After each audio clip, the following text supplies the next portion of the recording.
Amanda and Lisa met on the very first day of kindergarten. The room was loud and colorful. Small chairs were everywhere. Toys were spread across the floor. Children cried, laughed, and shouted all at once. Lisa stood near the door, holding her mother's hand. Her eyes were wide. Everything felt too big and too noisy. Amanda sat alone on a small blue mat near the window. She had brown hair tied into two loose ponytails and wore round glasses that kept slipping down her nose. She was quietly stacking wooden blocks, one on top of another, very carefully, as if the noise around her did not exist. Lisa's mother bent down and whispered, "Go play, I'll be back soon." Lisa nodded, but her feet did not move. She felt frozen. Amanda looked up. She noticed Lisa standing alone. She tilted her head, smiled softly, and waved. Lisa hesitated, then she slowly walked over. "Hi," Amanda said. Her voice was gentle. "Hi," Lisa replied. "I'm Amanda." "I'm Lisa." Amanda moved one of the blocks and made space beside her. Lisa sat down. They began stacking blocks together. They did not talk much after that. They did not need to. From that moment, something felt right. From that day on, they were never apart. They held hands during recess. They shared crayons and snacks. When one of them cried, the other one stayed close. Teachers often smiled when they saw them together. "Amanda and Lisa," they would say, "always together." In primary school, their friendship grew stronger. Amanda loved reading. She spent hours in the library, sitting cross-legged on the floor, glasses resting on her nose.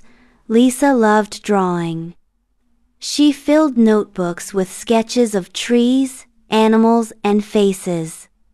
Amanda would read stories out loud while Lisa drew pictures inspired by the words. They walked to school together every morning. Amanda talked about books and strange facts she learned. Lisa listened and laughed. Sometimes Amanda said things that felt too deep for their age. "Do you think people can disappear without meaning to?" Amanda once asked while they walked home. Lisa frowned. "Disappear how?"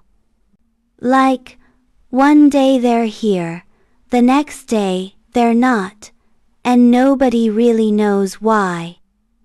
Lisa shrugged. "That's scary. That doesn't happen." Amanda didn't answer. She just looked ahead. Amanda was quiet, thoughtful, and sensitive. Lisa was warm, expressive, and protective. If someone teased Amanda about her glasses, Lisa stepped in immediately. "Stop it," she would say. "They're cool." Amanda smiled every time Lisa defended her. When they were 9 years old, something changed. One morning, Lisa waited outside Amanda's house like always. The sky was pale blue, birds chirped, time passed. Amanda did not come out. Lisa knocked on the door. No answer. She rang the bell. Still nothing. Lisa's stomach felt strange. She went to school alone that day. Amanda's seat was empty. The teacher frowned and said Amanda was sick, but Lisa felt that was not true. Amanda would have told her. She always did. Days passed. Then weeks. Amanda never came back. Adults whispered when Lisa was near. Teachers avoided her eyes. Amanda's house stayed quiet, The curtains were always closed. Lisa asked her parents, "Where is Amanda?" They exchanged looks. "She moved away," her mother said quickly. Lisa shook her head. She would have said goodbye. Her father sighed. "Sometimes things happen." Lisa stopped asking. But at night, she dreamed of Amanda standing by the window, tapping on the glass, trying to speak. Months later, police cars appeared near the woods outside town. People gathered. Voices were low and serious. Lisa heard it from another student at school. "They found a body," the girl whispered, "in the forest." Lisa's heart started racing. That afternoon, her parents sat her down. Their faces were pale. "Amanda was found," her mother said softly. Lisa felt dizzy. "Found where?" she asked. "In the woods," her father said. She didn't survive." The words did not make sense. Dead. The room felt unreal. Lisa screamed. She cried until her chest hurt. She clutched Amanda's old sweater that she still kept in her drawer. At the funeral, Amanda's coffin was closed. Lisa stood still, staring at it. Amanda's glasses were not there. Lisa noticed that. Years passed. High school came. Lisa changed. She grew quieter. She still drew, but her pictures became darker. She did not talk about Amanda, but she never forgot her. On her first day of high school, Lisa felt that old fear again. New building, new people. That's when she met Glinda. Glinda sat next to her in class. She had long black hair, sharp eyes, and a confident smile. "You look like you don't want to be here," Glinda said. Lisa smiled weakly. "Is it that obvious?" They talked, slowly, carefully.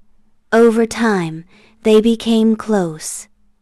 Glinda was different from Amanda. She was bold, curious, sometimes too curious. But she listened.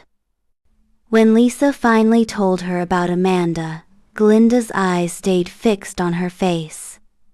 "That must have been awful," she said, "losing someone like that." Lisa nodded. "I never got answers."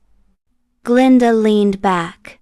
"Some stories don't end when we think they do." Lisa didn't understand what she meant.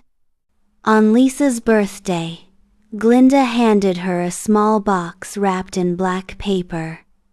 "I found something for you," Glinda said. "I think it belongs to your past." Lisa opened the box. Inside were a pair of glasses. Round. Familiar. Lisa's breath stopped. They were Amanda's glasses, but they were stained. Dark red stains covered one lens and the frame. Blood. Lisa dropped the box. Her hands shook. "Where did you get these?" she whispered. Glinda watched her carefully. "Do you want to know?" she asked. Lisa felt cold. "Yes," she said.